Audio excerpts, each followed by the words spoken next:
100 రోజుల పరిపాలనకు సంబంధించి కానీ అంటే వైసీపీ ప్రధానంగా ఆరోపిస్తుంది ఏంటంటే ఈ 100 రోజుల్లో వాళ్ళు సాధించింది ఏం లేదు, తెలుగుదేశం పూర్తిగా ఫెయిల్ అయింది, అందుకని ఇప్పుడు ఈ తిరుపతి లడ్డు వ్యవహారాన్ని తెర మీద తీసుకొచ్చారు అంటున్నారు.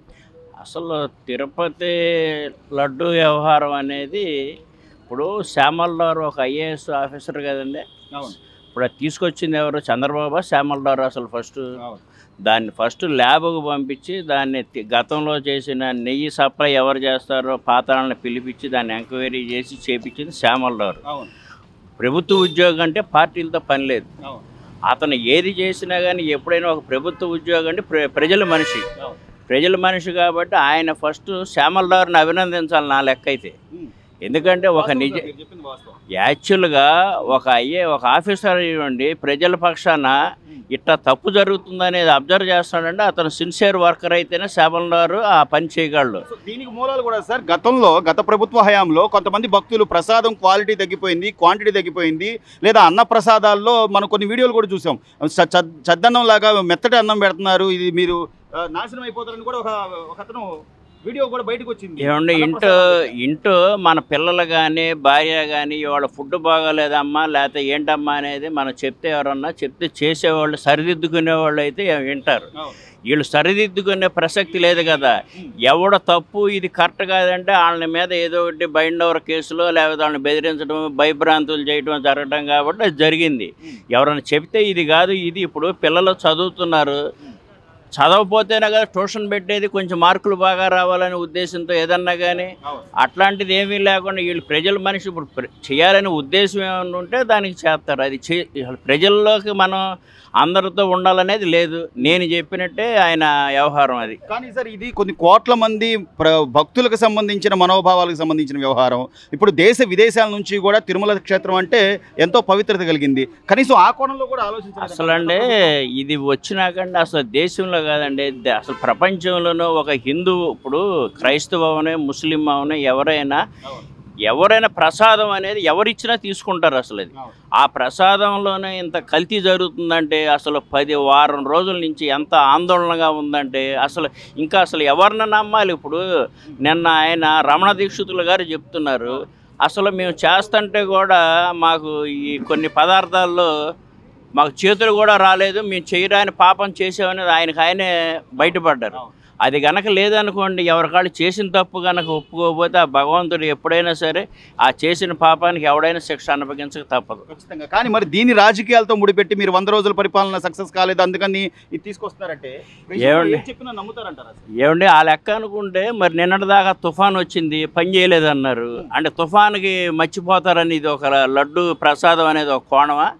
ఇప్పుడు దానికి ఇది ఒక విపత్తు వచ్చింది, దానికి అట్ట పోయింది, దీనికి ఇట్లా ఉంది, ఇట్లా జరిగింది, నువ్వు పని చేస్తే ఎవడు కాదంటాడు. ఎవడ చేసినా ప్రజలకు నువ్వు ఏదో ఒకటి చేస్తాంటే ఇప్పుడు గతంలో మీకు మన రంజాన్ తోఫా ఉంది, క్రిస్టమస్ సంక్రాంతి కానుకలు ఉన్నాయి, ఇట్లా ప్రతి ఫెస్టివల్కి ఎవరికైతే హిందూ అవనే ముస్లిం అవనే క్రిస్టమస్కి కానీ ఏదో ఒకటి ఇచ్చేవారు గత ప్రభుత్వాలు కానీ ఏమన్నా కానీ. దానికి అట్లాంటి కొన్ని ఇవన్నీ ఆపేసి అక్కడికక్కడ ఏమీ లేకుండా ఆ ఫెస్టివల్ అని ఒక ఆనందం కదా, ఆ ఆనందంలో భాగమే ఇప్పుడు ఇవన్నీ చెప్పుకుంటా ఉంటుంది. ఇప్పుడు మీరు చెప్పారు చేశారంటే లేకుండా ఉంటే ఎందుకు ఉంటుంది, అన్నీ చెప్తేనే కదా జరిగేది. ఓవరాల్గా ఉంటారు సార్, ఓవరాల్గా ఈ 100 రోజుల పరిపాలనకి ఈ లడ్డు వ్యవహారాన్ని ముడిపెట్టడం అసలు దానికి దీనికి అసలు సంబంధమే లేదండి. అసలు ఎవడు నువ్వు అతను చెప్పాడు అనుకోండి, నువ్వు రుజువు చేయి నేను చేసింది కరెక్ట్ అనేది. నీ ల్యాబు నీ టెక్నీషియన్ నువ్వు ఇచ్చిన దానికి అప్పుడు ఇచ్చిన నీకు పర్మిషన్ ఎవరు ఇచ్చారు, నీకు అప్పుడు ఇచ్చిన క్వాంటిటీ ఏంటి క్వాలిటీ ఏంటి, అప్పుడున్న నామ్స్ ఏంటి, అవన్నీ తీసుకురా. నీకు ఇచ్చిన అగ్రిమెంట్ నిన్న వీళ్ళు ఇచ్చిన ఇప్పుడు శ్యామలరావు నిన్న దాన్ని రుజువు చేశాడు. దానికి ఆ ల్యాబ్ను నువ్వు ఫైట్ చేయి, నువ్వు ఛాలెంజ్ చేయి. నువ్వు అది చేయకుండా ఏమీ లేకుండా వాళ్ళు చేశారంటే అట్లా రాజకీయానికి దేవుడికి సంబంధం ఏంటి సార్? దాదాపుగా 100 రోజులు ఈరోజు కూటమి ప్రభుత్వం అధికారంలోకి వచ్చిన తర్వాత జరుగుతున్న పరిణామాలు కానీ ఆయన పెన్షన్ విధానం అని కానీ లేదా అన్నా క్యాంటీన్లు అని ఒక్కొక్కటి చేసుకుంటూ వస్తున్నారు. ఇప్పుడున్న ప్రస్తుతం జరుగుతున్నది ఏంటంటే తిరుమల లడ్డు వ్యవహారం. నిజంగా అది కనుక వాస్తవం అని తేలితే హిందువుల మనోభావాలు దెబ్బతిన్నట్టు కాదంటారు? ఎందుకు కాదు, మనోభావాలు ఎప్పుడూ దెబ్బతింటాయి, మనోభావాలు ఎప్పుడైనా దెబ్బతింటాయి. అంటే కానీ అది వాస్తవం నిరూపిస్తున్నారు వాళ్ళు, ఇది ఖచ్చితంగా నిజమే అని చెప్పి కూడా తేల్చి చెప్తున్నారు. నిజమే. మరి దాన్ని కూడా ఈ రోజున బుకాయిస్తున్నారు కదా. బొకాయిస్తున్నారంటే అది మీ విలేకరులు వెళ్ళి మైక్ ముందు పెడితే అట్టగా బొకాయిస్తూ ఉంటాడు. మరి ప్రజలు ప్రశ్నించే పరిస్థితి ఉందంటారా మరి? ప్రజలు ఎందుకు ప్రశ్నించబట్టేగా 60% ఓట్లు వేశారు టీడీపీకి. అవును. సో ఎలా ఉందంటారు సార్ 100 రోజుల పరిపాలన ఎలా ఉందంటారు? మాకు బాగుంది. అంటే ఏ అంశాలు? ఏ అంశాలు ఏముంది, వరదలు వస్తే ఎవడన్నా దిగాడా, ₹1,00,00,000 ఇస్తా అన్నాడు, ఏడు ఇంతవరకు ఇవ్వాల. పోనీ మాకు కాదు వాళ్ళ కార్యకర్తల కన్నా ఇచ్చుకోవాలిగా. ఎవరికి ఇచ్చాడు, ఎవరికి ఇవ్వాల.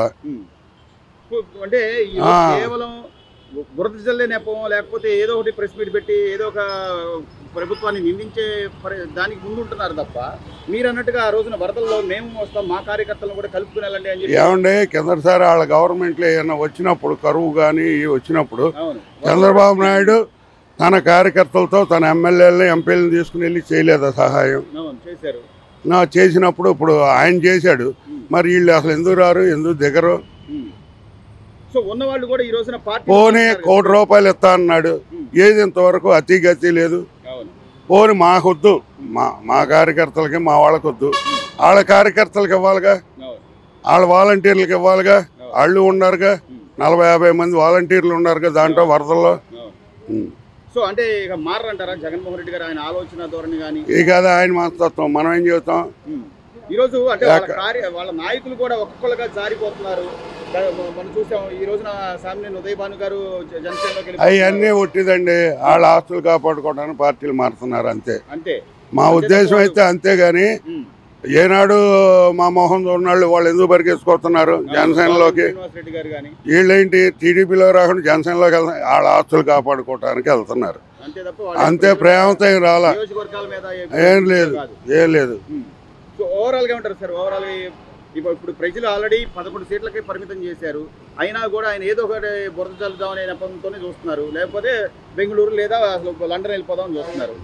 ఆయనకు సంబంధించిన గతంలో ఉన్న కేసులు కానీ ఇప్పుడు తాజాగా వస్తున్న కేసులు కానీ వీటన్నింటినీ నిరూపించే పరిస్థితులు ఉన్నాయంటారా? నిరూపించాలి అంటే చాలా మంది ఐఏఎస్లు ఐపీఎస్లు కోఆపరేట్ చేయాలి. చేయలేనప్పుడు ఇట్టగే సాగదీస్తూ ఉంటారు ఈ 5 ఏళ్ళు. సో మొత్తం మీద పరిపాలన బాగానే ఉందంట. మాకు బాగుంది.